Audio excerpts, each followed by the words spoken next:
ఎంపీటీసీగా పోటీ చేసిన వ్యక్తి ఆంధ్రజ్యోతి విలేకరి.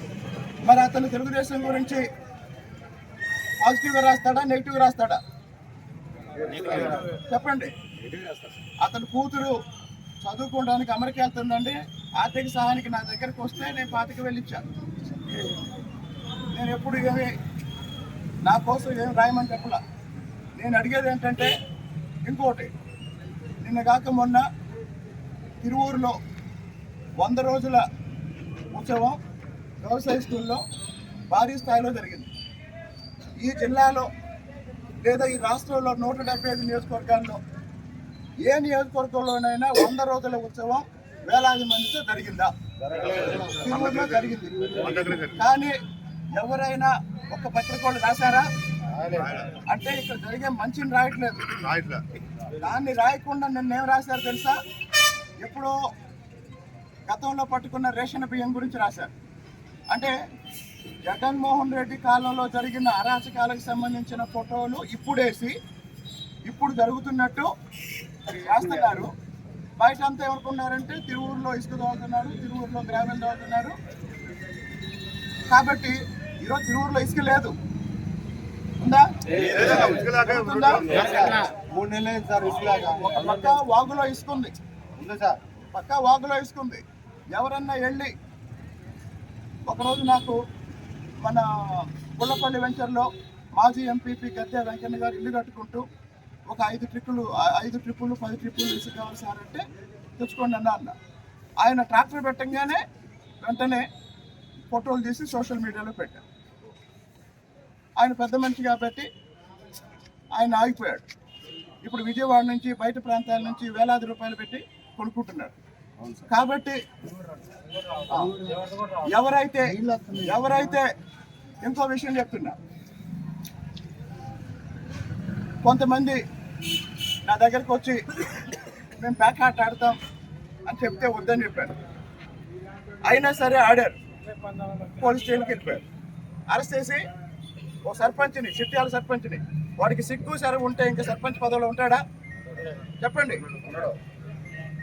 ప్యాకాట ఆడుతూ చిక్కి పోలీసులు తీసుకెళ్లి బొక్కలో వేస్తే ఆ చిట్యాల సర్పంచ్ తుమ్మలపల్లి శ్రీనివాసు వాడికి సిగ్గు శరం ఉంటే అసలు సర్పంచ్గా ఉంటాడా? చెప్పండి. అలాంటి వెధవులు సర్పంచ్గా కావాలా? చెప్పండి. నాకు కనపడితే చెప్పు తీసుకొని కొడతావాడిని. కాబట్టి ఇక్కడ కొంతమంది తిరువూరులో అభివృద్ధి జరగకూడదు అనే లక్ష్యంతో పనిచేస్తున్నారు. 100 రోజులు అన్నీ గమనించా. ఈరోజు చెప్తున్నా, రేపటి నుంచి ఎవడైనా సరే తిరువూరు అభివృద్ధికి వ్యతిరేకంగా ఏమి రాసినా వాడింటికి వస్తా. నేను మళ్ళీ చెప్తున్నా, ఆంధ్రజ్యోతిలో వేసిన గ్రావెల్ ఫోటో ఏదైతే ఉందో ఆ ఫోటో జగన్మోహన్ రెడ్డి 2022 ఫోటో. దమ్ముంటే ఆంధ్రజ్యోతి విలేకరిని ఆ ఊరు వెళ్దాం రమ్మనండి. అంటే నన్ను బ్లాక్మెయిల్ చేయాలనుకుంటున్నారా? భయపెట్టాలనుకుంటున్నారా? నా ఎంట్రుకు కూడా పీకలేరు. నేను చెప్తున్నా, నా ఎంట్రుకు కూడా పీకలేరు. మీ అరాచకాలు నచ్చకే జనం నాకు ఓటేశారు. మీ అరాచకాలు నచ్చకే మిమ్మల్ని అందరినీ ఇంట్లో కూర్చోబెట్టాను నేను. అవునా కాదా? పెద్ద పెద్ద మగాళ్ళు అనుకున్న వాళ్ళు ఇంట్లో కూర్చున్నారు ఈరోజు. ఇంకా మీరు బయట తిరుగుతున్నారంటే నా దయా దాక్షిణ్యాల వల్ల తిరుగుతున్నారు. నేను మా కుర్రాళ్ళకు ఒక్క మాట చెప్పానంటే ఈ నా కొడుకు ఎవడు కూడా బయటికి తిరగలేడు. నేను చెప్తున్నా, తిరువూరు అయినా సరే ఇతర గ్రామాలైనా సరే మంచిగా ఉన్నన్ని రోజులు మంచిగా ఉంటాం. కానీ సహనాన్ని, మంచితనాన్ని కూడా పరీక్షిస్తే ఎవరికి ఎలా బుద్ధి చెప్పాలో అలా బుద్ధి చెప్తాను. ఆ చిట్యాల సర్పంచ్ తుమ్మలపల్లి శ్రీనివాస్ గారికి చెప్తున్నా, నా కొడక ఇంకొకసారి ఎక్కడైనా ఈ చుట్టుపక్కల ప్యాకాట గురించి కనపడ్డామంటే గుడ్డలు ఒడి తీసుకొడతా. ఇంతకని నేను చెప్పాలా?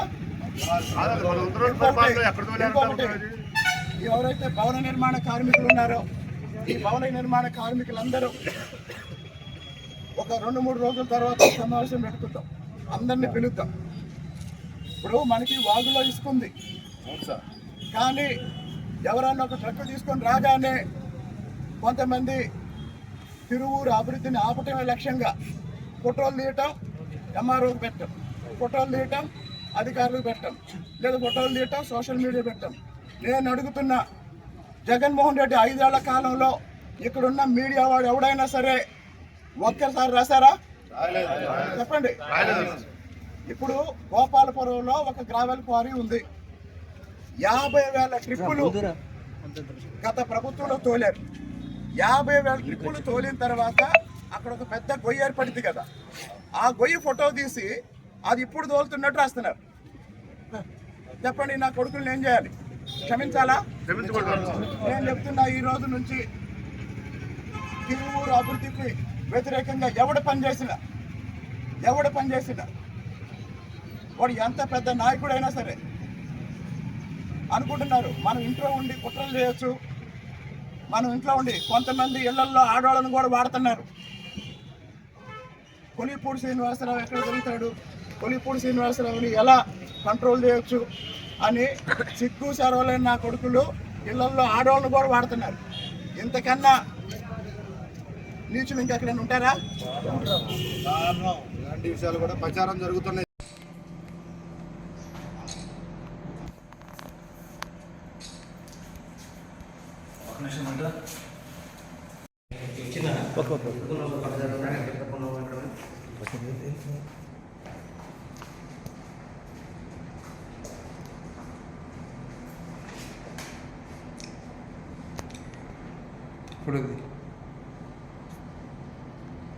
ఓకే సార్, అది ఫోటోలే వీడియో మక్కలు కొడతా ఉన్నారు. ఒక్క నిమిషం నేను ఇప్పుడు వారం రోజుల తర్వాత ఇంత జరిగిన తర్వాత నేను ఈరోజు చెప్తున్నాను, నాలాంటి ఒక బాధ్యత అయిన స్థానంలో ఉన్న ఒక ఎమ్మెల్యే ఆ రోజు ఆ విధంగా మాట్లాడటం తప్పు అని నేను సభాముఖంగా ఆ జర్నలిస్టులందరికీ క్షమాపణ చెప్తున్నాను. ఒక్క నిమిషం నేను